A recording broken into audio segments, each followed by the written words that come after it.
नमस्कार, आप 90 डिग्री देख रहे हैं। आज बात करेंगे, बहुत ही अहम मुद्दा है। ये मुद्दा है संत रामपाल जी महाराज को लेकर और धनाना आश्रम को लेकर। हालांकि संत रामपाल जी महाराज ने धनाना आश्रम को बड़ी जेल या कुआं करार है वो दिया है। अपना पहला ही सत्संग जो है उन्होंने किया है। हर्ट हो सकती है सतलोक आश्रम कमेटी मेरे इन हैश वर्ड्स को लेकर, काफ़ी तीखे शब्द ये हैं, लेकिन संत रामपाल जी महाराज ने यही कहा है कि अब धनाना आश्रम यानी वो बड़ी जेल में है और कुआं उसे करार है वो दे दिया गया है। अब देखिए, उसी कुएं में गिरने के लिए है सतलोक आश्रम कमेटी की तरफ से एक संत रामपाल जी महाराज के नाम से एक झूठा षड्यंत्र है वो रचा जा रहा है और उसको लेकर लगातार 90 डिग्री उस झूठ का पर्दाफाश है वो कर रहा है। सतलोक आश्रम कमेटी की तरफ से ये कहा गया है कि 3 तारीख को जिन भक्तों की नो एंट्री की गई है, अगर वो आकर लिखित में माफ़ी मांग लेते हैं तो उन्हें माफ़ कर दिया जाएगा। अब देखिए, गलती मांगने वाला भी छोटा नहीं होता और माफ़ करने वाला भी छोटा नहीं होता, ये अलग पहलू होता है। लेकिन कुछ पॉइंट हैं, उसे सतलोक आश्रम कमेटी को है वो दूर करना होगा और उसके बाद जो भक्त हैं वो डिसाइड करेंगे। अगर आप आम लोग हैं तो मैं आपको बता दूं कि दरअसल पूरा मामला ये है कि बहुत सारी संख्या में संत रामपाल जी महाराज के ऐसे भक्त हैं जिन्होंने इन कमेटी के आदेशों को मानने से मना कर दिया था। वो आदेश कौन से थे? ये लोग समय समय पर भक्तों को राजनीतिक रैलियों में बेचना है सतलोक आश्रम कमेटी ने शुरू कर दिया था। ये कैसे करते थे? संत रामपाल जी महाराज के नाम से आप स्क्रीन पर भी देख पाएंगे, एक झूठा पीला पर्चा है ये लोग निकालते हैं और उसमें लिख दिया जाता है आपको फला राजनेता को वोट देनी है, आपको इस दिन है फला राजनेता की रैली में जाना है। तो वो भक्त बड़े आहत हुए क्योंकि संत रामपाल जी महाराज का नियम है, वो ये कहता है कि राजनीति से बिल्कुल पूरी तरीके से दूर है वो रहना चाहिए। अगर आप राजनीतिक रैलियों में जाते हैं, राजनेताओं के संपर्क में अगर आप रहते हैं तो फिर आप उनके भक्त हैं वो नहीं माने जाते हैं। अब ये चीज़ जब बार बार होने लगी, ये कमेटी वाले संत रामपाल जी महाराज 11.5 साल तक जेल में रहे। तो जो संत रामपाल जी महाराज का परिवार है, कमेटी के जो लोग हैं, उनकी मनमानियाँ इस तरह बढ़ती गई। जो भक्त अगर इनका विरोध करते थे तो उनके साथ है ये लोग अच्छा व्यवहार नहीं करते थे। गिरावट में हमने ये खुद महसूस किया। संत रामपाल जी महाराज का जो भांजा था सुनील लाठर, उन्होंने बहुत बदतमीजी के साथ हमारे साथ बात की, तानाशाही के साथ हमारे साथ बात की और शायद संत रामपाल जी महाराज के भांजे ने ये सोच लिया कि आम भक्तों की तरह ये लोग भी अत्याचार है वो सहन कर लेंगे। लेकिन हमने उसी दरमियान उस चीज़ का विरोध कहा। हमने कहा कि हमें कोई मतलब नहीं है कि कौन संत रामपाल जी महाराज का परिवार है या आप रिश्तेदारी में आते हैं। हमने संत रामपाल जी महाराज का नाम लिया है तो हमें अपने गुरु से मतलब है। बताइए इसमें क्या गलत कह दिया?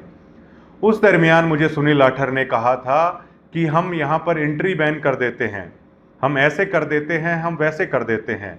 तो हमने उस दरमियान भी संत रामपाल जी महाराज के भांजे को कहा था कि कोई इतना भूखा नहीं बैठा हुआ है कि जो यहाँ पर फिर कौन आएगा। अब इन लोगों ने भक्तों की एक चीज़ का फ़ायदा ये उठा लिया है कि संत रामपाल जी महाराज का ज्ञान बहुत निर्मल है, एक बार अगर आदमी उसको सुन लेता है तो उसके बिना फिर रह नहीं सकता है। इसलिए ये लोग उसका फ़ायदा उठाते हैं और संत रामपाल जी महाराज के नाम से बहुत बड़ा झूठ का साम्राज्य है इन लोगों ने खड़ा किया, जिसमें भक्तों की वोटों को बेचना, भक्तों को राजनीतिक रैलियों में बेचना। और अगर सतलोक आश्रम कमेटी चाहे तो इस पर लीगल नोटिस भेज सकती है, क्योंकि इसका जवाब देने के लिए मैं खुद है वो तैयार हूँ, क्योंकि मेरे पास इन्होंने खुद ऐसा आदेश है वो भेजा था जिसे मैंने नहीं माना था। तो जो वो भक्त हैं उन्होंने कह दिया कि गुरुजी तो सत्संगों में ऐसा नहीं बताते, हम ऐसा नहीं करेंगे। तो उन लोगों के साथ ये लोग टॉर्चर करने लग गए। उन लोगों को कभी गुरुद्रोही ये लोग कहने लग गए, उन लोगों को कभी अलग अलग बहाने बनाकर है इन्होंने नो एंट्री है कर दी, मतलब आप आश्रम में नहीं आ सकते। उसके बाद उन भक्तों ने एकजुट होकर साध संगति के नाम से एक अलग संगठन है तैयार कर लिया और एक ऐसा संगठन तैयार कर लिया जो बुनियादी तौर पर संत रामपाल जी महाराज के यथार्थ नियमों के साथ है वो चलता है। अब उसके बाद क्या हुआ, इन लोगों को अपनी दुकान बंद होने का डर है वो सताने लगा और धीरे धीरे उन लोगों को इन्होंने गुरुद्रोही या पैसा खाने वाले या आश्रम में चोरी करने वाले उन लोगों का एक गिरोह है इन्होंने करार दे दिया। जबकि ये वो लोग हैं जो संत रामपाल जी महाराज ने जिन नियमों को बताया, उन नियमों को मानते हुए, चाहे उनका भाई उनसे नाराज हो, चाहे उनका गांव उनसे नाराज हो, चाहे उनकी रिश्तेदारी उनसे नाराज हो, चाहे उनके बच्चे बेशक से उनसे नाराज हो जाएं, उन लोगों ने किसी की परवाह नहीं की और अपने गुरु के यथार्थ नियमों पर वो लोग हैं वो चलते रहे। इसे साध संगति है कहा जाता है और ये आश्रम वालों को हजम है नहीं होता है। तो अब इन लोगों ने क्या किया कि 3 तारीख तक अगर कोई जुड़ा हुआ व्यक्ति आ जाता है तो ये लोग लिखित में है वो लिखवाएंगे। अब सबसे बड़ा सवाल ये होता है कि ये संत रामपाल जी महाराज और भक्तों के बीच में जो ये एजेंट बने हुए हैं, कमेटी के लोग हैं, इनका भक्त और गुरु के बीच में आखिरकार क्या काम है? ये कौन लोग हैं जो और किसने इनको ये एहतियात दिया कि ये लोग हैं ऐसा कर सकते हैं? उदाहरण के तौर पर मैंने आपको पहले भी बताया, मैं खुद वहाँ पर गया था, इन लोगों का किस तरह का षड्यंत्र है। अब देखिए, अगर ये लोग मिलवा देते तो हम वहाँ पर गए थे, हमें भी मिलवा देते। कुछ अन्य भगत हैं जज्जर से, वो भी माता बहन गई हुई थी, उनके साथ किस तरह का व्यवहार है इन्होंने किया था। ये लोग ऐसा बिल्कुल नहीं करने वाले हैं। इन्हें डर किस बात का है? इन्हें डर इस बात का है कि कहीं इनकी दुकान है ये बंद ना हो जाए। और जिस ज्ञान को संत रामपाल जी महाराज ने ये कहा कि नोमन सूत उलझा हुआ है जिसमें सभी झक मार रहे हैं, और सतगुरु रामपाल जी महाराज ने इसे ऐसा सुलझा दिया है ये दोबारा कभी नहीं उलझेगा, उसी सूत को दोबारा से ये सतलोक आश्रम कमेटी उलझाने में लगी हुई है। लेकिन साध संगति है इस सूत को बिल्कुल भी उलझने है वो नहीं दे रही है। ये 2 ग्रुप हैं वो बने हुए हैं संत रामपाल जी महाराज के भक्तों में। एक भक्त वो हैं जो कमेटी के और संत रामपाल जी महाराज के परिवार के आदेशों पर चलते हैं और वो भक्तों की मर्यादा तोड़वाते हैं, अपने गुरु के नियम है वो तोड़वा देते हैं, वोटों में बेचते हैं, राजनीति रैलियों में बेचते हैं। दूसरी तरफ संत रामपाल जी महाराज के भक्तों का एक ऐसा ग्रुप है, चाहे उसमें कुछ भी हो जाए, वे अपनी मर्यादा और अपने गुरु के नियमों को है नहीं तोड़ते हैं। अब कुछ पॉइंट ऑफ व्यू हैं। अब दोनों लोगों में सिमिलरिटी केवल एक है कि दोनों ही संत रामपाल जी महाराज को मानते हैं। अब जब दोनों ही संत रामपाल जी महाराज को मानते हैं तो सभी लोग ये चाहते हैं कि इस आपसी टकराव का फायदा बाहर वाले लोग ना उठा पाएं और सभी लोग हैं वो एक हो जाएं। इसमें आश्रम कमेटी की तरफ से इसी तरह कहा गया है कि 3 तारीख को वो आ जाएं। लेकिन कुछ पॉइंट है उसे सतलोक आश्रम कमेटी है वो जरूर क्लियर करे। दूसरी चीज ये है कि जो ये पीले पर्चे हैं इन्हें फाड़ कर कूड़ेदान के डिब्बों में डाल दिया है। ये हमारे लिए इससे ज़्यादा कुछ नहीं है उन भक्तों के लिए। ये डर अब बहुत हो चुका है और हम सतलोक आश्रम कमेटी की आंख में आंख डालकर ये कहते हैं कि हमने आपके पीले पर्चों को कूड़ेदान में फेंक दिया है और हमारे लिए रद्दी के कागज के टुकड़े से ज़्यादा इसकी कोई अहमियत नहीं है। हमारे लिए अहमियत केवल और केवल सतगुरु संत रामपाल जी महाराज के उन सत्संगों की है जिसमें उन्होंने जो चीज़ करनी चाहिए उसके लिए उन्होंने बता दिया है। अब आप बेशक से कुछ करते रहिए। दूसरी चीज़ ये है कि क्या सतलोक आश्रम कमेटी इस चीज़ के लिए अब तैयार है कि आगे से वो हमें राजनीतिक रैलियों में नहीं बेचेगी, आगे से वो हमारी वोटों का सौदा है वो नहीं करेंगे, और क्या इसी तरह अन्य भक्तों की तरह हमें भी औरों के घर बनाने के चक्कर में पत्थर तुड़वाए जाएंगे? संत रामपाल जी महाराज ने जो हमें सुमरन दिया, जो भक्ति विधि दी, उसको छोड़कर क्या ये कमेटी हमें डले ढोने पर मजबूर करेगी या नहीं करेगी? जो राजनेता वहाँ पर आ रहे हैं, जो सरपंच वहाँ पर आ रहे हैं, क्या हमें उनके सामने हाथ में ट्रे लेकर खड़ा किया जाएगा या नहीं किया जाएगा? ये हमारे कुछ सवाल हैं। वो सवाल इसलिए हैं क्योंकि मैंने संत रामपाल जी महाराज का देखिए नाम ले रखा है और हमें जब भी कॉन्फ्रेंस में बुलाया जाता है, चाहे वो हरियाणा के मुख्यमंत्री हों, चाहे हरियाणा के मिनिस्टर हों, चाहे वो लीडर ऑपोजिशन हो, कोई सांसद हो, कोई विधायक हो, जब प्रेस कॉन्फ्रेंस होती है तो वो प्रेस कॉन्फ्रेंस में जब आते हैं तो बतौर एक पत्रकार है हम अपनी सीट छोड़कर कभी भी खड़े नहीं होते हैं। जिन नेताओं के सामने संत रामपाल जी महाराज के परिवार के लोग हाथ जोड़े झुके हुए खड़े हुए हैं, उन नेताओं के सामने मैं कभी सीट छोड़कर भी खड़ा नहीं होता। और अकेला मैं नहीं, जो हमारे पत्रकार साथी हैं वो भी कोई छोड़कर खड़ा नहीं होता। और अगर कोई पत्रकार नेता के आने से, चाहे बेशक से वो मुख्यमंत्री हो, अगर सीट छोड़कर खड़ा हो रहा है तो उसकी पत्रकारिता की दुनिया में उसकी वैल्यू है वो नहीं रहती है, क्योंकि पत्रकारिता का उसूल ही यही है कि अगर मीडिया नेता के आने से अगर खड़ी हो जाती है तो फिर उसने एक तरीके से सरेंडर कर दिया है, वो निष्पक्ष नहीं होती है। तो क्या आश्रम कमेटी ये भरोसा दिलाती है कि हमें इन एमएलए को चाय पानी परोसने के लिए वहाँ पर इस्तेमाल नहीं किया जाएगा और इनकी राजनीतिक रैलियों में हमें भेंट नहीं चढ़ाया जाएगा। आश्रम कमेटी एक पॉइंट तो ये क्लियर करे। दूसरा पॉइंट आश्रम कमेटी ये क्लियर करे कि क्या हमें पत्थर तोड़वाने के लिए बेगार में लगाया जाएगा या नहीं लगाया जाएगा, क्योंकि इस कदर ये लोगों को इस्तेमाल कर रहे हैं। एक ग्रुप बना दिया जाता है कोऑर्डिनेटरों के हाथ में और ऐसे कोऑर्डिनेटरों के थ्रू मैसेज हैं वो भिजवाए जाते हैं कि जिनकी खुद की मर्यादा नहीं है। कभी भी रात को वो लोग मैसेज कर देते हैं कि गाड़ी लेकर जल्दी से जल्दी वहाँ पर पहुँचिए। कभी किसी नेता के ग्रैंड सन का जन्मदिन होता है तो वहाँ पर भक्तों को है वो कह देते हैं कि वहाँ पर काफिला निकालना है, आप गाड़ी लेकर पहुँचिए। और अगर मैं इस एरिया की बात करूँ तो सतलोक आश्रम के अंदर भैया अब बादली से विधायक भी गया, ओम प्रकाश धनखड़ भी वहाँ पर जाते रहते हैं। तो सतलोक आश्रम कमेटी मुझे ये क्लियर करे कि आखिरकार वो किसकी तरफ हैं। अब अगर कुलदीप वत्स की तरफ हमें रहना है या हमें ओम प्रकाश धनखड़ की तरफ रहना है, क्योंकि I am also part of Satlok Ashram. मैं भी तो सतलोक आश्रम का एक पार्ट हूँ, एक हिस्सा हूँ। बेशक से मैं वहाँ पर नहीं आ रहा हूँ, मैंने भी नाम ले रखा है। तो मुझे कृपया करके ये बताएं कि आप कुलदीप वत्स की तरफ हैं या ओम प्रकाश धनखड़ की तरफ हैं, फिर हम अपना खुद डिसाइड कर लेंगे। और अगर आप हमें बताएंगे कि कुलदीप वत्स की तरफ होना है या ओम प्रकाश धनखड़ की तरफ होना है, तो क्या इतना सा दिमाग हमारे अंदर नहीं है? और अगर आप कुलदीप वत्स की तरफ हैं, विधायक कुलदीप वत्स वहाँ पर गया था, तो मेरा तो कुलदीप वत्स ने 5 करोड़ का नोटिस दे रखा है, ये तो फिर गड़बड़ हो गई। ये कन्फ्यूज़न है हमें, ये आप प्लीज़ दूर करिएगा। इसी तरह बेरी विधानसभा क्षेत्र में जो वहाँ से एमएलए का चुनाव लड़ा था, अमित बहुत ही होनहार नेता हैं, उभरते हुए भविष्य हैं। उनके पिताजी भी सतलोक आश्रम में जाते हैं, संजय कबलाना भी सतलोक आश्रम में जाते हैं। अब तो मैं ये कन्फ्यूज़ हूँ कि मुझे किसकी तरफ होना चाहिए भाई। अब जब दोनों की तरफ जा रहे हैं, चुनाव के टाइम पर आप आदेश पारित कर देंगे मेरी वोट तो मेरे विधानसभा के अंदर है कि आप इसकी वोट है वो दीजिए। हमें तो समझ में नहीं आ रहा है, फिर अगर किसी एक की वोट देनी है तो आप दोनों लोगों को है वो आखिरकार आप लोग क्यों बुला रहे हैं, ये डिसाइड कीजिए। और तीसरी बात ये है कि ये भी सतलोक आश्रम क्लियर करे कि जो ये कोऑर्डिनेटर हैं ये तनख्वाही हैं या ये सेवा कर रहे हैं रियली में।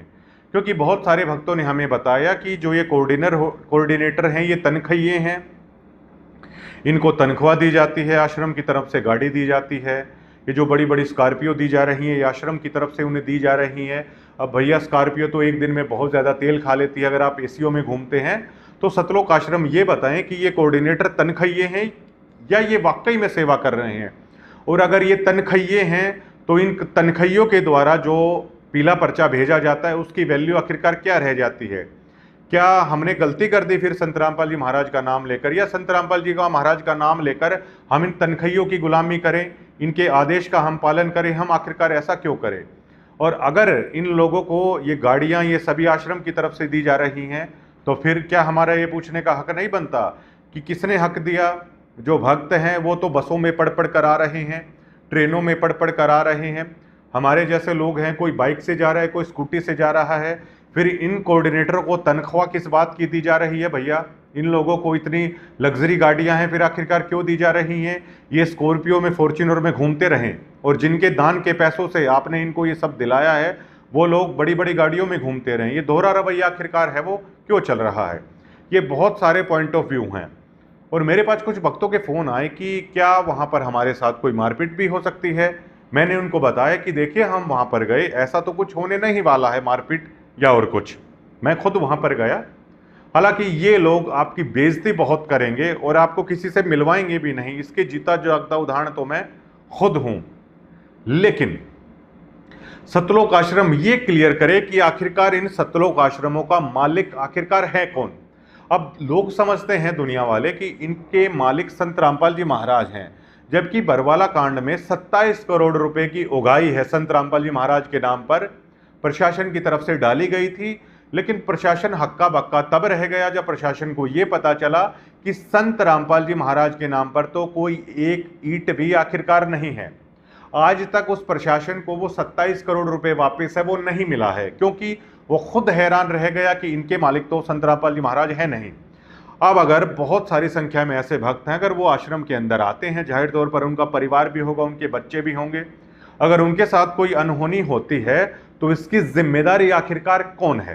क्योंकि सबसे पहले वो व्यक्ति आगे आए जो इस बात की रिस्पॉन्सिबिलिटी ले कि अगर वहां पर कुछ ऊंच नीच होती है किसी के साथ, अगर किसी की लाइफ को कोई खतरा होता है या अगर किसी का कोई सामान चोरी होता है, तो उसकी जिम्मेदारी आखिरकार है वो भैया कौन तय करेगा?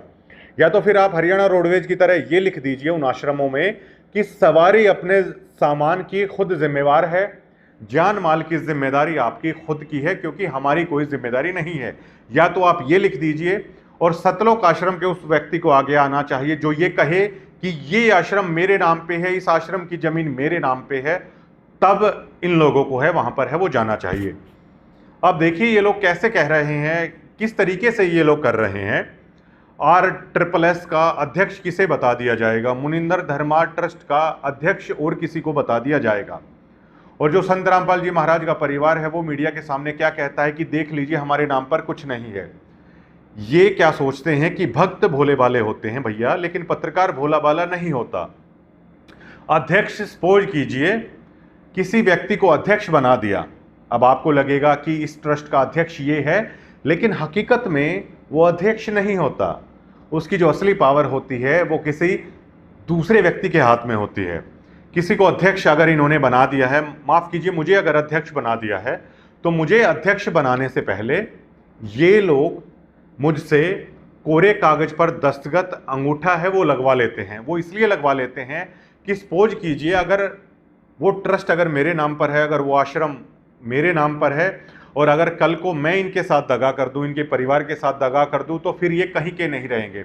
तो इसलिए ये लोग कोरे कागज पर उस अध्यक्ष का अंगूठा और मोहर और साइन है बकायदा लगवा लेते हैं, ताकि अगर मैं कुछ भी 3-5 करूं, ऊपर नीचे करूं, तो तुरंत उस पर इस्तीफा लगाकर किसी दूसरे व्यक्ति को है वो अध्यक्ष बना दिया जाता है। इसमें होता क्या है, इसमें हाथी के दांत दिखाने के कुछ और होते हैं और खाने के कुछ होते हैं।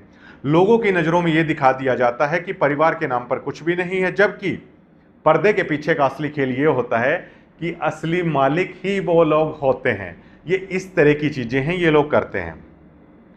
अब ये कुछ पॉइंट है, इसे सतलोक आश्रम है वो जरूर है वो क्लियर करे। अब मेरा एक सवाल और ये है कि मैं आम व्यक्ति की तरह अपना आया, जिस तरीके से आम भक्त आता है, और मुझे नहीं मिलने दिया गया। मैंने तमाम चीज़ें भी कह दी, उसके बावजूद है आप लोगों ने मिलने नहीं दिया। और मैं देख पा रहा हूँ कि कोई भी व्यक्ति जो लायक भी नहीं है संत रामपाल जी महाराज से मुलाकात के लिए, उन लोगों की अगुवाई संत रामपाल जी महाराज का परिवार कर रहा है, ये आश्रम के लोग कर रहे हैं। और उसके बाद ये तनखैये लोग उन लोगों का इंटरव्यू है वो ले रहे हैं। अब देखिए जो संत रामपाल जी महाराज के भक्त हैं, अब जैसे हमारे घर में जो दरबार साहिब हमने बना रखा है, उसमें जहाँ पर संत रामपाल जी महाराज की अपने गुरु की भक्ति और पूजा हम नित्य करते हैं, सुबह दोपहर को शाम को, वहाँ पर भैया चाहे कोई MLA हो, चाहे बेशक से प्रधानमंत्री आ जाए, हमारा जो घर का आश्रम है संत रामपाल जी महाराज जिसमें स्थापित है, वहाँ पर प्राइम मिनिस्टर की भी एंट्री है वो नहीं है। अगर आपको आजमाना है आप बेशक से आजमा लीजिए। चाहे हमारा भी कोई सगा भाई बहन है और अगर उसने नाम नहीं ले रखा है, वो उपदेशी नहीं है, तो हमारे घर के दरबार साहिब में उसकी एंट्री कतई भी नहीं है, उसे नहीं घुसने दिया जाएगा। लेकिन इन लोगों के हालात देख लीजिए, जो लायक भी नहीं है उन लोगों को ये लोग जाकर कह रहे हैं कि आप इससे मिल लीजिए, आप उससे मिल लीजिए। अब संत रामपाल जी महाराज दयालु हैं, उन लोगों से मुलाकात कर रहे हैं। अब संत रामपाल जी महाराज ने देख लिया कि 20-25 सालों से इन लोगों को इतना ज्ञान सुनाया, लेकिन ये संगत अब इन्हें पीले झूठे आदेशों की आदत इन्हें हो चुकी है, बेगार करने की इन्हें आदत हो चुकी है, राजनीतिक रैलियों में जाकर नेताओं से प्रभावित होने की इन्हें आदत हो चुकी है, और अब इन्हें आदत हो चुकी है VIP और आम होने की। अब ये मिशन सतगुरु का था कि इसमें कोई ऊंच नीचे और ऊपर नीचे नहीं है, लेकिन इसमें ग्रिल है वहां पर लगा दी गई है। आम भक्तों की वहां पर एंट्री भी नहीं है, उन्हें धक्के मारे जाते हैं। ये आम भक्त पता है, उनकी बेइज्जती की जाती है। लेकिन VIP लोग देखिए आश्रम के तनखैये कैमरा लगाए रहते हैं और कैसे कैसे लोगों के वीडियोस हैं वायरल किए जा रहे हैं। उसके बाद आश्रम के तनखैये पत्रकार किस तरीके से प्रचारित करते हैं कि यहाँ पर आज संत रामपाल जी महाराज से मुलाकात करने के लिए फला फला नेता आया है, संत रामपाल जी महाराज से मुलाकात करने के लिए आप लोग नहीं आए हैं। मुझे पता है किस तरीके से आप लोग कैसे क्या क्या चीज़ देकर हैं इन लोगों को, खुद निमंत्रण देकर हैं आप लोग बुलाते हैं। जब भी कोई भंडारा होता है आप लोग निमंत्रण देकर हैं उन लोगों को बुलाते हैं और अपना स्वार्थ सिद्ध है आप करते हैं, और उन्हीं राजनेताओं से फिर ये कोऑर्डिनेटर या ये जो परिवार है वो राजनीति का सौदा है वो तय करता है। अब ये बताइए कि बिल्कुल आश्रम सीरीज की तरह इसमें कमेटी ने कर रखी, इस कमेटी को आप आश्रम सीरीज का बॉबी देवल लगा लीजिए, और जो ये कोऑर्डिनेटर हैं उन्हें आश्रम सीरीज के बॉबी देवल के नीचे जो भोपा स्वामी होता है उसी तरीके से लगा लीजिए। तो ये बॉबी देवल और भोपा स्वामी मिलकर हैं वो सारा खेल यहाँ पर रच रहे हैं, और जब चुनाव आता है, जब ये ओम प्रकाश धनखड़ को भी कह देंगे कि आपकी भी मदद करेंगे, कुलदीप वत्स को भी कह देंगे आपकी भी मदद करेंगे, संजय कबलाना को भी कह देंगे आपकी भी मदद करेंगे, अमित को भी कह देंगे आपकी भी मदद करेंगे, बलराम दांगी भी वहाँ पर जा रहे हैं उनको भी कह देंगे उनकी मदद करेंगे, और बलराज कुंडू भी को भी कह देंगे उनकी मदद करेंगे। और बहुत सारे राजनेता अगर जाहिर तौर पर इस खबर को देख रहे हैं तो वो जानते हैं कि हाँ, परिवार के जो सबसे बड़ा सदस्य है उसने इस चुनाव में ऐसा किया था, सभी के पास जाके, चाहे कोई निर्दलीय भी था उसके पास जाके भी ये कहा था कि हाँ आपका भी करेंगे। अब ये इंदुरा नरवाल भालू को भी कह देंगे, कपूर नरवाल को भी कह देंगे आपकी मदद करेंगे। अब ये बताइए किसी एक को तो अगर ये चूज करें तो किसको करेंगे? बीजेपी के लोग वहां पर जा रहे हैं, कांग्रेस के लोग वहां पर जा रहे हैं, दिग्विजय चौटाला को इन्होंने बुला लिया। कम से कम ये आश्रम कमेटी ये कंफ्यूजन दूर करे कि किस पार्टी के साथ हमें रहना है। उसके बाद जब क्लियर होंगे, अगर हम संतुष्ट होंगे तो हम आश्रम के अंदर आएंगे, वरना हमें कोई ज़रूरत नहीं है अब उस कुएं में गिरने की, उस जेल में जाने की हमें कोई ज़रूरत नहीं है। हमारे सदगुरु हमारे पास है, हमारे हृदय में है, हम वो भक्ति आराम से कर रहे हैं। और क्या आप लोगों के पास भक्तों की कमी है राजनीतिक रैलियों में बेचने के लिए या अपनी भीड़ चाल में चलाने के लिए, या अब हमारे जैसे लोगों की भी आपको ज़रूरत है कि राजनीतिक रैलियों में बेचने के लिए भीड़ कम पड़ गई है, जो अब हमें वहाँ पर है, आप लोग हैं बुला रहे हैं।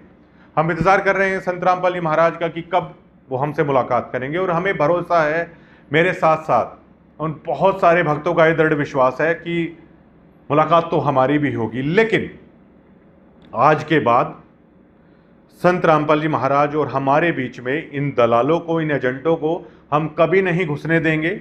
हम क्यों इन एजेंटों को लिखकर कोई माफ़ी मांगेंगे? हम क्यों इन एजेंटों के उस अपने डेथ वारंट पर साइन करें जिसमें हमारी सारी भक्ति खत्म होनी है? ये तो भक्ति का वो डेथ वारंट है जिसमें ये लिखवाया जाएगा कि आगे से अगर हम कहें कि इस राजनेता के सामने आपको बिकना है तो आप वहाँ पर बिक जाओ, आगे से हम ये कहें कि इस पार्टी को आपको वोट देनी है तो आप वहाँ पर चले जाओ, आगे से ये लोग, एक फिल्म में है ना कि कातिया को एक अभिनेता बोलता है कि तू कहे तो काटूं और तू कहे तो भोंकूं, तो उसके बाद कातिया कहता है हाँ बिल्कुल ऐसा ही समझ लो, तो वो अभिनेता है मना कर देता है। तो इसी तरह भैया आप लोग कातियां हैं, लेकिन हम मना करते हैं, हम आपके कहने से क्यों काटेंगे और क्यों भोंकेंगे, हम बिल्कुल भी ऐसा नहीं करने वाले हैं। और हम निर्भय हो चुके हैं, हमें कोई इस चीज़ का डर नहीं है कि हम वहाँ पर नहीं आएंगे, क्या हो जाएगा क्या नहीं हो जाएगा। हम भयमुक्त हो चले हैं इस चीज़ से। बहुत आप लोगों ने डरा लिया, बहुत आप लोगों ने परेशान कर लिया, लेकिन आगे हम आपके ना तनख्वाही कोऑर्डिनेटरों के इन आदेशों की अवहेलना करते हैं, हम ध्वस्त करते हैं। और इस चीज़ का सतलोक आश्रम कमेटी जवाब दे कि आखिर इस आश्रम का असली मालिक कौन है, इन आश्रमों को कौन चला रहा है, और अगर वहाँ आने के बाद किसी भक्त के साथ कुछ होता है तो उसकी जिम्मेदारी आखिरकार किसकी है। और ये जो तनख्वाही हैं, इनकी तनख्वाह है वो किसके पैसों से आप लोग दे रहे हैं, और क्या वो करने से पहले आप लोग किसी से पूछ रहे हैं, नहीं पूछ रहे हैं, या जो आप लोगों की मनमानी होगी आप लोग ऐसा वही करने वाले हैं। और क्या अगर हम लोग दोबारा से वहाँ पर चले जाते हैं, जुड़ जाते हैं, तो क्या दादरी में फिर से हमारे साथ इसी तरह की झाड़ू है वो लगवाई जाएगी? और अब आप सोचिए कि संत रामपाल जी महाराज के ज्ञान को दोबारा से इन्होंने कितना उलझा दिया है। एक पूर्ण संत को दुनिया की नज़रों में कितना औसत करने की है इन तनख्वाहियों ने, इन भोपा स्वामियों ने करने की कोशिश है वो की है। अब किसान वहाँ पर जाकर क्या कह रहे हैं, महाराज जी आपने बचा दिया, वरना गेहूं है वो नहीं बोने वाले थे। खेती तो हम भी करने वाले हैं और हम तो इस चीज़ को नहीं घबराते हैं, चाहे बेशक से 20 साल हमारे खेत में खेती ना हो। जिसने संत रामपाल जी महाराज का नाम ले रखा है वो बेशक से खेती ना हो बेशक से ना हो, लेकिन नहीं मांगेंगे किसी से भी। संत रामपाल जी महाराज क्या कहते हैं? संत रामपाल जी महाराज ये कहते हैं कि जो मांगे सो भड़वा कहिए, मतलब जो अगर किसी से कुछ मांगता है तो उसे भड़वा कहिए। तो ये लोग जो जाते हैं आप लोगों के पास मांगने के लिए कुछ, तो आप इन्हें क्या कहेंगे? ये तो संत रामपाल जी महाराज का ज्ञान है। तो अगर बेशक से हमारे खेत बेशक से डूबे रहें, बेशक से 20 साल तक फसल ना हो, लेकिन हम क्यों मांगेंगे किसी से? हम किसी से भी नहीं मांगेंगे। ये तो संत रामपाल जी महाराज का नियम है। और वो लोग जाकर क्या कह रहे हैं कि महाराज जी गेहूं है आप लोगों ने बुआ दिए, और ये देखिए, ये आज लोग ये तक कहने की हिम्मत नहीं जुटा पा रहे हैं कि एक ना एक दिन तो हर जगह पानी होना है। क्या आगे पानी बरसना बंद हो जाएगा? क्या आगे जो किसान को ये दिक्कतें आती हैं वो आगे आनी बंद हो जाएंगी? जबकि किसान तो एक ऐसी कौम है जो हमेशा से, सदियों से इस मौसम की मार को झेलता हुआ आ रहा है। वो इस मौसम की मार को झेलते झेलते बहुत ज्यादा दृढ़ हो चुका है, और वो जानता है कि बेशक से कुछ भी हो, इसलिए उसे करड़ा आदमी कहा जाता है। और इसलिए इन हालातों ने उसे इतना मजबूत किया कि वो जो किसान है, फिर मिलिट्री की तरफ भी उसने रुख किया। अब मिलिट्री में अगर किसी भी रेजिमेंट की पूछेंगे तो वो उसके ऑफिसर क्या बताते हैं? सपोज कीजिए आप राजपूताना रेजिमेंट हो, सिख रेजिमेंट हो, जाट रेजिमेंट हो, गोरखा रेजिमेंट हो, तो उनके ऑफिसर अक्सर ये कहते आते हैं कि ये सैनिक जिन हालातों से आते हैं, ये लड़के जिन हालातों से आते हैं, वो हालात इन्हें बहुत ज़्यादा मजबूत हैं, वो करते हैं। जैसे गोरखा रेजिमेंट के जो सिपाही होते हैं वो पहाड़ी इलाके में रहते हैं, पहाड़ों के लिए कुदरती वो लड़ाके होते हैं, उन हालातों से उन्हें लड़ना अच्छी तरीके से आ जाता है, जिसे माउंटेन डिवीजन है वो कहा जाता है। माउंटेन डिवीजन में सबसे बढ़िया पर्वतीय लड़ाके सबसे अच्छे माने जाते हैं। उसके बाद मैदानी इलाकों की अगर बात की जाए तो Jat regiment, Rajputana regiment, Sikh regiment, इसके बारे में कहा जाता है ये बहुत कठिन हालातों से आते हैं। राजपूताना रेजिमेंट मतलब राजस्थान का जो एरिया है, बहुत टफ एरिया है, वहाँ से आते हैं वो जो रंगरूट हैं। सिख हैं जो हरियाणा से, जो किसान हैं, जाट रेजिमेंट अधिकतर पश्चिमी यूपी, राजस्थान, यहाँ से जो बनाया जाता है, तो वो लोग किसानी वर्ग से आते हैं, मतलब उन हालातों से लड़ने में वो सक्षम होते हैं। तो क्या ये लोग इतने कमज़ोर थे कि वो इस तरीके से करेंगे? लेकिन इन्हें कहा जा रहा है कि आप इसी तरीके से कहिए। और वैसे भी संत रामपाल जी महाराज ने तो सत्संगों में सुनाया है कि कलयुग के अंत में गरीबदास जी महाराज ने अपने ग्रंथ में लिखा है कि इस पृथ्वी तत्व को जल तत्व गिरासेगा, मतलब इस पूरी पृथ्वी पर पानी ही पानी हो जाएगा। तब ये मोटर पाइप कहाँ पर जाएंगे? और इस जल तत्व को फिर ये अग्नि तत्व है वो ग्रासेगा, बहुत सारे सूर्य एक साथ आएंगे, और फिर इस आकाश तत्व को ये अक्षर पुरुष और इन सभी को लेके है ये गिरासेगा। तो एक बार तो इस पूरी धरती पर जब ये नष्ट होगी तो दोबारा पानी पानी हो जाना, तब ये मोटर पाइप है वो कहाँ जाएंगे? संत रामपाल जी महाराज का असली ज्ञान ये है, जिसे तत्व भेद या मूल ज्ञान कहा जाता है, कि इन चक्करों को छोड़कर आखिर में ये सब कुछ तबाह होना है, जब आप लोग कहाँ पर जाएंगे। इसलिए संत रामपाल जी महाराज ने एक अवधारणा पैदा की कि यहाँ से पीछा छुटाइए, इस झंझट से पीछा छुटा के और सतलोक चलिए। इसीलिए संत रामपाल जी महाराज से आदमी जुड़े कि असंख्य युग हो गए ये सभी चीजें करते करते, ये खेती भी करते करते, ये अलग चीज भी करते करते, व्यापार भी करते करते, ये रमणी भी करते करते असंख्य युग हो चले हैं। आखिर कब तक कि आप भी आपका जी नहीं भरा है? फिर संत रामपाल जी महाराज कहते हैं कि जीते जी आप एक बार मरकर देख लीजिए, कुछ होता है उसे होने दीजिए, फिर आप उस सतलोक के अंदर जाइए, फिर उस शाश्वत स्थान पर आप जाइए। लेकिन इन्होंने क्या कर दिया, इन भोपा स्वामियों ने संत रामपाल जी महाराज के ज्ञान को कि खेती बुवा दी, मकान बनवा दिए और लाइब्रेरी बनवा दी, ये चीज़ों में है, इस ज्ञान को है कर दिया, जबकि ये ज्ञान इन चीज़ों से पीछा छुटाने के लिए था। संत रामपाल जी महाराज ने सारा संघर्ष इन चीज़ों से पीछा छुटाने के लिए किया था। अब भैया बात ऐसी है, आप लोगों ने बहुत डरा लिया, बहुत आप लोगों ने फ़ायदा उठा लिया कि मंत्र आप लोगों के पास सीढ़ियों में है, आप अपने मंत्र को अपने पास रखिए, ठीक है, नाचिए और गाइए। हमें जो असली यथार्थ मंत्र है वो संत रामपाल जी महाराज ने दे रखा है, और जो नहीं दे रखा है वो संत रामपाल जी महाराज जाने और हम जाने कि हमें वो कैसे देंगे। जब इतने युगों तक हमने प्रतीक्षा की है तो हमें पूरा भरोसा है कि अगर परमात्मा यहाँ पर आया है और आ चुका है वो, तो हमें अपने आप देंगे। अब ये बताइए, एक चीज़ और आप क्लियर कीजिए, हम संत रामपाल जी महाराज को आप लोग कहते हैं अविनाशी परमात्मा है ये, तो फिर उनके साथ वो बंदूकधारी क्या कर रहे हैं? और एक दो वीडियो आई है यहाँ पर एक बंदूक टांगे हुए और लोग जो मिलते हैं वो ऐसे करके निगरानी करके ऐसे करके वहाँ आश्रम में घूम रहा है, मतलब अविनाशी परमात्मा हथियार रखेगा। संत रामपाल जी महाराज तो ये कहते हैं कि जिस भी देवी देवता के पास हथियार है मतलब वो अमर नहीं है, उन्हें मौत का डर है, इसलिए वो हथियार रख रहे हैं। तो संत रामपाल जी महाराज को आप लोग पूर्ण परमात्मा, अविनाशी परमात्मा कैसे मानेंगे? आपको डर है? या जो एक स्टोरी आपने रची थी कि मातरनहिल नहर पर जो जेई साहब हैं, क्योंकि आप तो गुरु को साधारण मनुष्य मानते हो, आप तो संत रामपाल जी महाराज को सिर्फ एक सिंचाई विभाग में कार्य करने वाला जेई मानते थे। वो जेई साहब तो चले गए ऊपर सतलोक में, और उनकी जगह उसी रंग रूप में पूर्ण परमात्मा है, ये आए हुए हैं आज के दिन। तो ये क्लियर कर दीजिए कि क्या वो पूर्ण परमात्मा अब चला गया, वो वापस वो जेई साहब आ गए जिन्हें आप अविनाशी नहीं मानते हैं? ये स्टोरी और बता दीजिए आप कि वो पूर्ण परमात्मा तो चला गया और वापस से जिस जेई साहब को ऊपर भेजा था वो जेई साहब है, अब आ गया है, तो अब उन्हें पूर्ण परमात्मा नहीं मानते, अब ये जेई साहब हैं, तो इनके ऊपर अब ना चवर करने की जरूरत है और जेई साहब को खतरा हो सकता है, इसलिए अब बंदूकधारी हैं वो इनके साथ रखने की जरूरत है। जबकि हमारा ऐसा नहीं मानना है, आप लोगों का ऐसा मानना होगा। हमने कभी आप लोगों की झूठी स्टोरी पे कभी किया होगा तो किया होगा भरोसा। हमारा तो ये दृढ़ विश्वास है कि पूर्ण परमात्मा ये प्रकट है।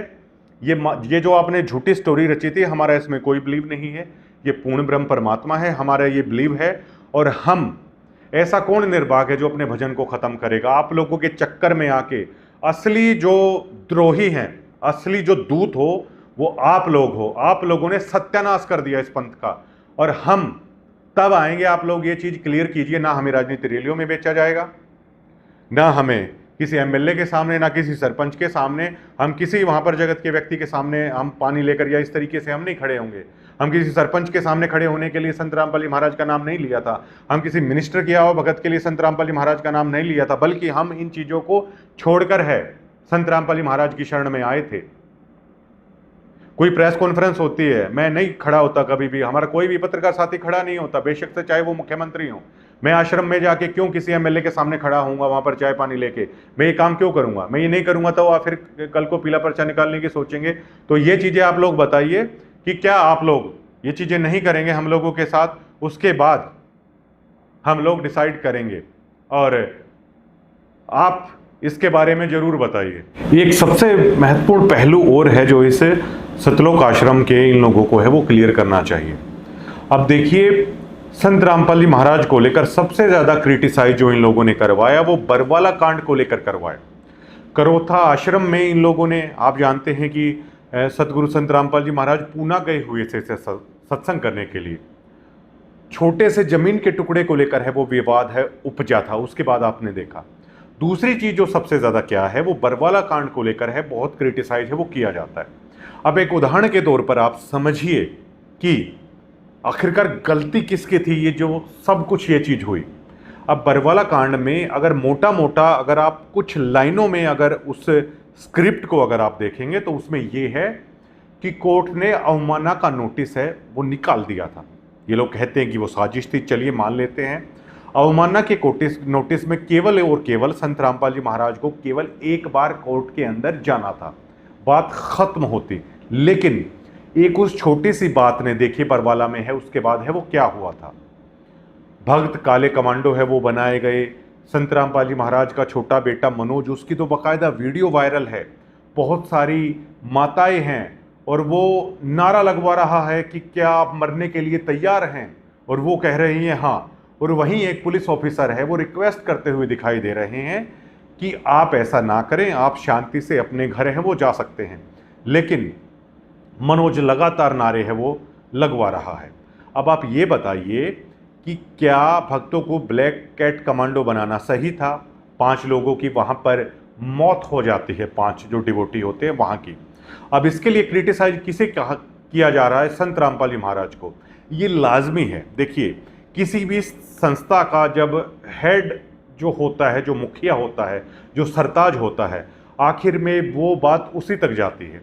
अब मान लीजिए मैं संत रामपाल जी महाराज से जुड़ा हूं, अगर मैं कहीं पर अगर नशे में अगर पड़ा हुआ मिल जाऊं तो लोग मुझे तो कहेंगे, लेकिन साथ में ये भी कहेंगे कि ये संत रामपाल जी महाराज का शिष्य था, देखिए जैसा ये है ऐसा ही इसका महाराज भी मिलेगा। तो ये नेचुरल होता है, जो शिष्य भी अगर कुछ करता है तो वो बात है वो आपके गुरु तक है, वो निश्चित तौर पर है वो जाएगी। बरवाला कांड में इन्होंने भक्तों को ब्लैक कैट कमांडो बनवाया, जबरदस्ती धक्काशाही की पुलिस के साथ, प्रशासन के साथ, और संत रामपाल जी महाराज को इन लोगों ने बदनाम करवाया वहां पर। अब देखिए, अब भी संत रामपाल जी महाराज जमानत पर बाहर हैं। अब इन लोगों के जो लक्षण चल रहे हैं, इन लोगों ने बरवाला में भी ऐसा किया, इन लोगों के लक्षणों में कोई भी सुधार नहीं है। इन लोगों के अंदर की दुर्भावना आज भी जो की त्यों है, ये हमने महसूस कर लिया और ये अन्य भक्तों के साथ भी ऐसा कर रहे हैं, जुल्म कर रहे हैं। ये जुल्म की इंतहा ये लोग हैं वो कर रहे हैं कि ये भक्त कहलाने लायक है।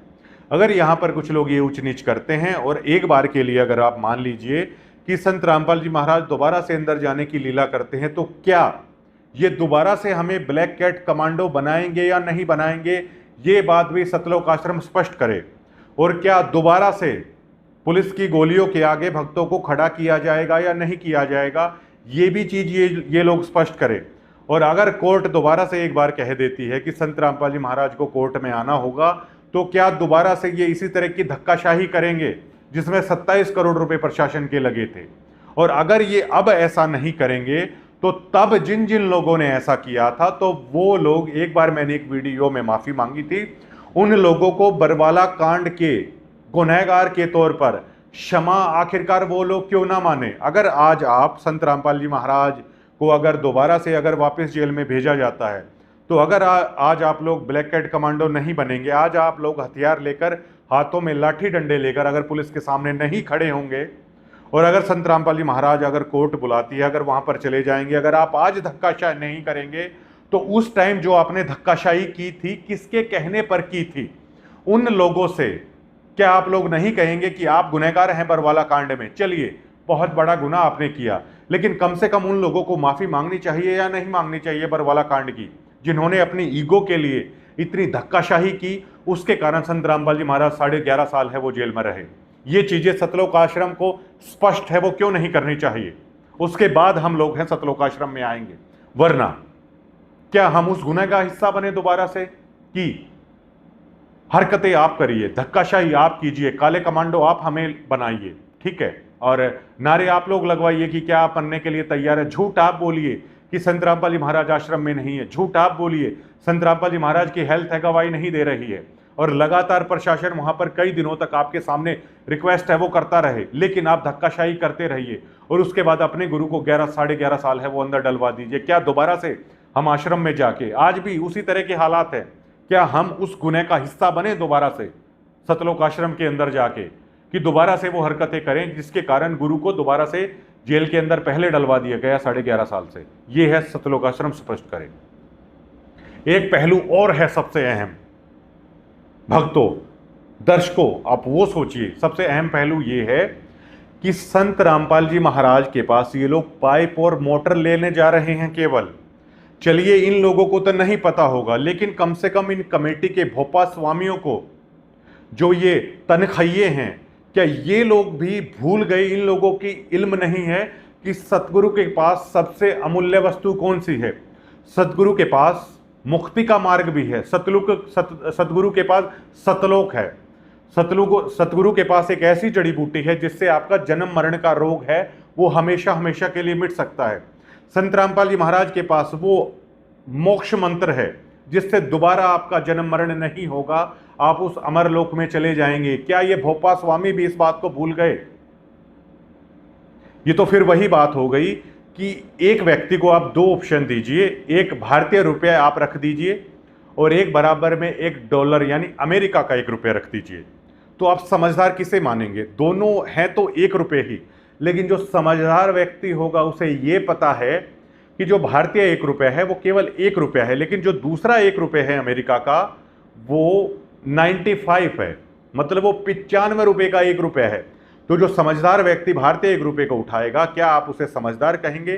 कतई भी नहीं कहेंगे। हालांकि फायदा उसे भी है, लेकिन वो समझदार नहीं कहा जाएगा, और आखिर में आप उसे ये कहेंगे कि बेबुद्धि ये आदमी है। और जो व्यक्ति उस $1 को उठाएगा उसे समझदार कहा जाएगा। तो संत रामपाल जी महाराज के पास पाइप और मोटर भी हैं, संत रामपाल जी महाराज के पास मोक्ष मार्ग भी है, मुक्ति मार्ग भी है, तो समझदार आप लोग इसे कहेंगे। क्या आप लोग इन पाइप मोटर वालों को ये नहीं बता रहे हो कि संत रामपाल जी महाराज के पास ऐसा मुक्ति मार्ग भी है जहां पर सदा सदा के लिए आपका इन चीजों से पीछा छूट जाएगा? इस सतगुरु के पास वो अमोल वस्तु भी है। लेकिन ये देखिए, ये लोग इतने इतने मतलब आंखें इनकी बंद हो रखी हैं कि केवल और केवल उस सतगुरु को मोटर पाइपों बांटने वाला बना दिया है। क्या ये पूर्ण परमात्मा सतलोक से केवल यही बांटने के लिए आया हुआ था? संत गरीबदास जी महाराज ने क्या कहा था कि सतगुरु दिल्ली मंडल आयसी सूती धरने सुम जगायसी, कि जो सतगुरु यानी जो पूर्ण परमात्मा है वो दिल्ली मंडल में आएगा और वो सूती धरती यानी जो धर्म की हानि हो चुकी है, जिस पूर्ण परमात्मा को लोग भूल चुके हैं, उस सूती हुई धरती को दोबारा से जगाएगा, दोबारा से उस पूर्ण परमात्मा का ज्ञान करवाएगा। अगर गरीबदास जी महाराज ये भी लिख सकते थे, गरीबदास जी महाराज ने तो कलयुग के अंत की बातें भी लिखी हुई हैं। गरीबदास जी महाराज ने तो ये भी लिखा हुआ है कि कलयुग के आखिर में किस तरीके से 15 साल की उम्र रह जाएगी, किस तरीके से 1-1.5 फीट हाइट रह जाएगी, किस तरीके से आखिर में सृष्टि का विनाश होता है। जो आखिरी जो अवतार है वो संभल नगरी में विष्णुदत्त शर्मा के घर पर आएगा, ये भी लिख रखा है गरीबदास जी महाराज ने। आज शुरुआत से लेकर अंत तक की बातें भी लिख रखी हैं। क्या गरीबदास जी महाराज ये नहीं लिख सकते थे कि जब सतगुरु आएगा वो पाइप और मोटर भी बांटेगा?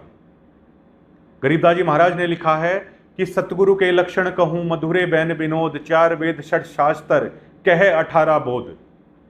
सतगुरु के तो लक्षण ये हैं, जो 4 वेद 6 शास्त्र सारे जो 18 बोध हैं उन्हें खोलकर बताएगा, जो सूक्ष्म वेद को बताएगा, जो असली भक्ति को बताएगा।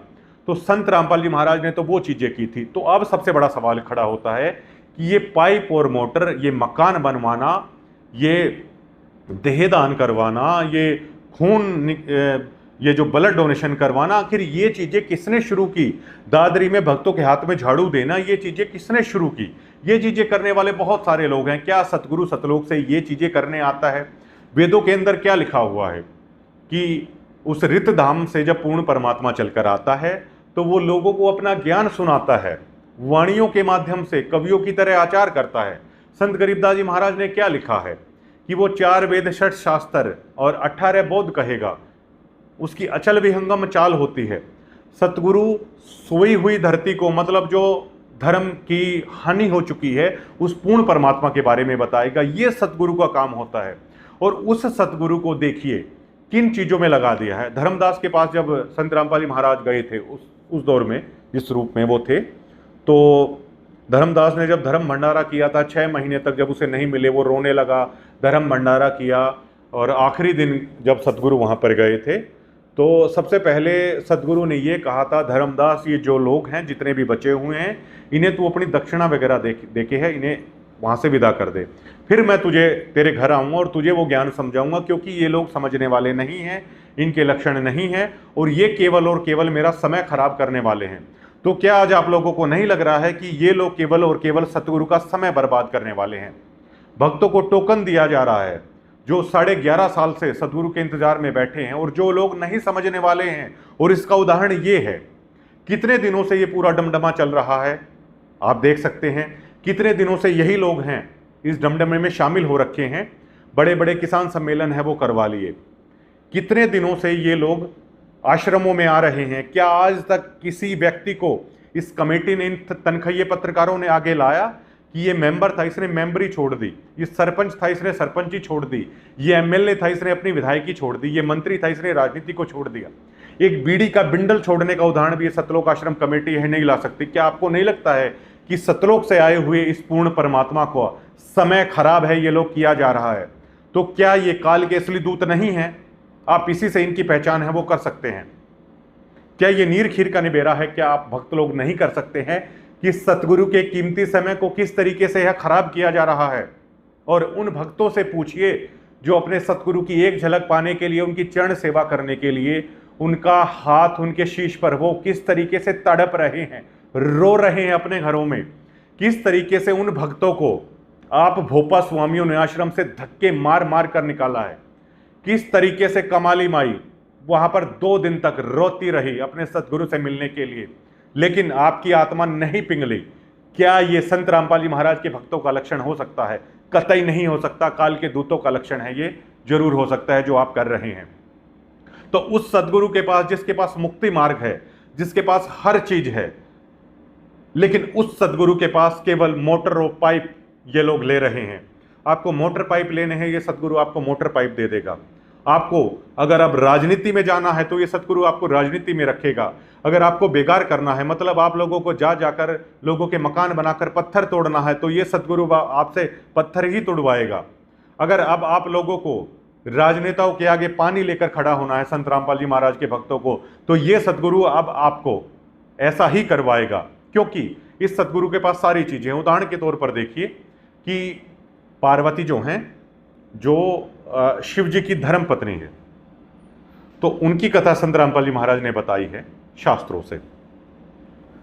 पार्वती 100 बार पार्वती की मृत्यु हो चुकी थी, और सती रूप में आप जानते हैं जगह जगह पर वो बने भी हुए हैं, स्थान है जहां पर विष्णु ने अपने चक्कर से सती के शरीर को काटा था, शिव जी रोते हुए लेकर घूम रहे थे। ये तो हिंदू धर्म के शास्त्र हैं, बताते हैं 10,000 साल तक जो शिव जी हैं वो उनके वियोग में रोते रहे। उसके बाद इन लोगों ने सलाह बनाई और अपने चक्कर से विष्णु जी ने उनको काट कर है वो अलग थलग किया। जहाँ जहाँ पर वो अंग पड़े, कहीं पर कामाख्या है, कहीं पर वैष्णो देवी, ये स्थान है वो पहचान है कि ऐसा हुआ था, वो बने हुए हैं। तो संत रामपाल जी महाराज ने बताया कि एक बार नारद जी ने पार्वती जी को बताया कि पार्वती आप शंकर भगवान को क्या समझती हैं। तो उन्होंने कहा जी भगवान हैं और मेरे तो पति हैं। तब नारद जी ने उन्हें बताया कि पार्वती भगवान शंकर के पास वो अमोघ मंत्र भी है, तुम हर बार मर रही हो, वो अमोघ मंत्र भी है जिससे आप अमर हो जाओगी जितना शंकर भगवान अमर हैं। तो पार्वती के पैरों के नीचे से जमीन है वो खिसक गई थी। उन्होंने कहा कि नारद जी आप ये क्या कह रहे हैं। उन्होंने कहा पार्वती आपने अभी तक शंकर भगवान को अपने पति रूप में देखा है। उदाहरण के तौर पर देख लीजिए कि आप कितने भी बड़े अफसर हों, चाहे आप कुछ भी हों, आपकी धर्मपत्नी आपको नॉर्मल ही समझेगी। ये इस दुनिया का नियम है, चाहे आप कितने भी बड़े हों। ये मजाक भी चलता है कई जगह पर कि घर की कमान किसके हाथ में होती है, धर्मपत्नी के हाथ में हो, चाहे आप इंस्पेक्टर हो, चाहे जजों को, चाहे राजनेता हो। तो इसी तरीके से वहाँ भी है। तो कहा कि पार्वती आपने अभी तक शंकर भगवान को अपना पति मान रखा है। और पार्वती जी की सोच क्या थी, मैं तो भगवान के साथ रहती हूँ, मुझे और किसी चीज़ की, भक्ति की किसी चीज़ की ज़रूरत ही नहीं है। तो उस दिन जब शंकर भगवान आए तो पहले तो वो जब घर पर आते थे तो जैसे धर्मपत्नी व्यवहार करती हैं, अक्सर आप भी देखते होंगे, कई बार नाराज भी रहती हैं, तो इसी तरह कई बार होता था। लेकिन जब शंकर भगवान घर पर आए तो पार्वती उनके पैरों में गिर गई और पैरों में गिरकर कहा कि गुरुदेव मैं क्षमा प्रार्थी हूँ, मुझे कृपया करके आप वो अमोघ मंत्र है वो प्रदान कीजिए। तो शंकर भगवान ने कहा कि पार्वती आज आपको ये क्या हो गया, आज तुम्हें ये क्या हो गया, आज इतना बदला बदला क्यों नजर आ रहे हो और किसने तुम्हें ये बताया। तब पार्वती ने कहा कि गुरुदेव कृपया मेरा उद्धार कीजिए और मैं प्लीज़ मुझे वो मंत्र है वो प्रदान कीजिए। तो उन्होंने कहा पार्वती ये तुझे किसने बताया। तो उन्होंने कहा कि आज मुझे नारद जी मिले थे। तो शंकर भगवान ने बताया कि मेरे गले में जो ये नरमुंड की माला है पार्वती, जब तुम मर जाती हो तो हर बार मैं इसमें से एक धारण कर लेता हूँ और इसी तरह तुम 100 बार है वो मर चुकी हो। तो फिर पार्वती ने पूछा कि भगवान क्या मेरे मरने के पश्चात आप रोते हो। तो उन्होंने कहा कि एक बार आपके वियोग में मैं 10,000 साल तक रोता रहा था और आपके कंकाल को लेकर भटकता रहा था। फिर विष्णु जी ने अपने सुदर्शन चक्कर से है वो काटा, तब मेरा वो मोह खत्म हुआ और हर बार फिर दोबारा तुमसे शादी है करता हूँ, इस तरह की चीज़ें हैं वो की। तो तब उन्होंने कहा कि भगवान आज ने आपके पास वो अमोघ मंत्र था, आज तक आपने क्यों नहीं दिया। तो शिव जी ने कहा, शंकर भगवान ने कहा कि मुझे सतगुरु ने ये मंत्र देते हुए ये कहा था कि जब जिसके अंदर बेहद कसक हो और जब बहुत श्रद्धा भाव के साथ कोई चीज़ ये मांगे तो तब देना, उससे पहले नहीं देना। अब शंकर भगवान देखिए 10,000 साल तक भी उनकी याद में तड़प कर रोते रहते थे, लेकिन कभी पार्वती को वो अमोघ मंत्र नहीं दिया था जब तक उन्हें अधीनी से है वो नहीं मांगा था। उसके बाद जो ये कथा है सबके सामने है कि जहाँ पर शिवलिंग बनता है वहाँ पर अमरनाथ में, और श्रद्धालु वहाँ पर है वो जाते हैं, ये वाली कथा। उसके बाद वहाँ पर अमरनाथ में लेकर गए और पार्वती को वो अमोघ मंत्र है वो सुनाया था। और शिव के पास इतना अमोघ मंत्र है जितनी उनकी आयु है उतनी पार्वती जी की आयु है, उसके बाद हो गई थी। तो इसी उदाहरण से आप समझ लीजिए कि इन्हीं संत रामपाल जी महाराज के पास वो पूर्ण मोक्ष मंत्र है। उस अमोघ मंत्र को तो वो पहली श्रेणी में दे देते हैं, जिस मंत्र को शंकर भगवान ने पार्वती को दिया था वो मंत्र, और उसमें भी पूर्ण परमात्मा के 2 मंत्र होते हैं, प्रथम दीक्षा में संत रामपाल जी महाराज दे देते हैं। और वो मोक्ष मंत्र केवल और केवल उनके पास है, जिन्हें ये देवता भी नहीं जानते। वो मोक्ष मंत्र भी संत रामपाल जी महाराज के पास है, लेकिन ये लोग जाकर क्या मांग रहे हैं, और केवल ये लोग भी वही कह रहे हैं। आप अनूप गोदारा को कई बार आपने सुना होगा पंचायतों में, चौपाड़ों में, किसान समाज में जाकर कि कुछ भी मांग लो, कुछ भी मांग लो, मोटर पाइप मांग लो। तो लोगों ने क्या मांगा, मोटर पाइप मांग ली, किसी ने स्टेडियम मांग लिया, किसी ने गौशाला में पैसे मांग लिए, किसी ने चारा मांग लिया, किसी ने दादरी में झाड़ू लेके वो सफाई मांग ली। तो सतगुरु हर चीज़ है वो दे रहा है। लेकिन क्या ये गलती उनसे ज़्यादा उन लोगों की नहीं है जिन्होंने उन्हें ये नहीं बताया नारद जी की तरह कि इन्हीं संत रामपाल जी महाराज के पास वो मोक्ष मंत्र भी है जिससे आप उस सतलोक में जाओगे जहाँ का सुख इनके सामने कुछ भी नहीं है। आपकी आस्था यहाँ से हट जाएगी। लेकिन ठीक है, जैसे अब पार्वती भी मरती रहती थी, शंकर भगवान ने कभी कुछ नहीं किया। अब ये लोग बीड़ी पीने वाले भी मिलने आ रहे हैं। अब तंबाकू सेवन को लेकर गरीबदास जी महाराज ने कहा है कि 70 जन्म तक अलग अलग कैसी कैसी योनियों में है आदमी को भटकना पड़ता है। संत रामपाल जी महाराज से मिल रहे हैं लेकिन उन्हें भटकना पड़ेगा। सदगुरु कभी नहीं बताएगा, जो चाहिए आप है वो ले लीजिए। तो इसी सदगुरु के पास आप लोगों ने क्या मांग लिया? पत्थर तोड़ना मांग लिया, बेगार मांग ली, राजनीतिक रैलियों में जाना मांग लिया, किसी भी नेता को सपोर्ट करना मांग लिया, झाड़ू निकालना मांग लिया। तो ये सदगुरु अब आपको वही देगा। लेकिन दूसरी तरफ साध संगति ने केवल और केवल अपने गुरु को मांग लिया, इसीलिए उनके पास गुरु है। एक पॉइंट और मेरा है, उसे भी आश्रम कमेटी है वो नोट कर ले, जो कोरा कागज रख कर और येलो पेज के माध्यम से आप बताइएगा। जो एमएलए के साथ आ रहा है उसकी बड़ी रिस्पेक्ट हो रही है, क्योंकि मैं अकेला आया तो आप लोग तो धक्के मारते हैं भक्तों को। तो अगर मैं एमएलए के साथ आता हूँ, 4-5 एमएलए को मैं लेके आ जाऊँगा। अभी तक ज़्यादा एमएलए वहाँ पर नहीं पहुँचे हैं और मैं आप लोगों ने जितनी कोशिश कर ली इन भोपा स्वामियों ने, तो भी इतने सरपंच और एमएलए वहाँ पर नहीं आए हैं। मैं बहुत सारे बड़े बड़े लोगों को लेकर आ सकता हूँ, कम से कम इनसे ज़्यादा तो मेरी क्षमता है एमएलए को वहाँ पर लाने की और बड़े बड़े राजनेताओं को वहाँ पर लाने की, बड़े बड़े खाप प्रधानों के या बड़े बड़े सरपंचों को वहाँ पर लेकर आने की। तो अगर मैं बहुत बड़े बड़े खाप प्रधानों को, बहुत बड़े बड़े सरपंचों को, 40-50 सरपंचों को, साथियों को और कई सारे एमएलएज को अगर मैं वहाँ पर लेकर आता हूँ, तो तब क्या मुझे इतना ही वीआईपी ट्रीटमेंट मिलेगा? और मुझे लगता है मैं ये चीज़ क्योंकि जो एमएलए को लेकर आ रहा है, मतलब जो आदमी जिसको लेकर आ रहा है ना, वो वहीं पर खड़ा है। कहीं पर अनूप गोदारा खड़ा है, किसी को लेकर आ रहा है, कहीं पर वो कृष्ण खड़ा है, शायद वो हिसार से वो पत्रकारों को लेकर गया था, वो खड़ा है। मतलब उस आदमी को शाबाशी मिल रही है जो लोगों को लेकर आ रहा है। तो इन लोगों से तो ज़्यादा एमएलए, ज़्यादा सरपंच, ज़्यादा खाप प्रधानों को लेकर है, मैं वहाँ पर है वो पहुँच सकता हूँ। तो क्या उसके बाद यह आश्रम कमेटी बताए क्या वीआईपी ट्रीटमेंट हमें मिलेगा या नहीं मिलेगा? क्योंकि हम भी सक्षम हैं इस तरह की चीज़ों को करने में। तो और आप एक चीज़ वो देख चुके हैं कि आप 12 साल से आप लोगों के अंदर क्षमता नहीं थी कि आश्रम कैसे है वो ओपन होने वाला है, करोथा वाला। तो ये चीज़ भी आप जरूर है वो बताइए। और हम लोग एक गुरु के ही तो शिष्य हैं, इसमें कोई दुर्भावना की बात थोड़ी है। अगर आपको एमएलए चाहिए तो मैं लेके आता हूँ, अगर आपको सरपंच चाहिए तो मैं लेके आता हूँ, अगर आपको बड़े बड़े बिजनेसमैन वहाँ पर चाहिए हैं तो मैं लेके आता हूँ। और कम से कम जिन्हें आप ला रहे हैं उससे ज़्यादा अच्छी अदाकारी, उससे ज़्यादा अच्छी एक्टिंग है मैं उन लोगों से वहाँ पर करवा सकता हूँ। वो लोग तो बल्कि ये भी बोल देंगे कि बस कमाल हो गया जी आपने जो किया, बस कमाल हो गया जी आपने जो किया। तो ये ज़रूर बताइएगा आप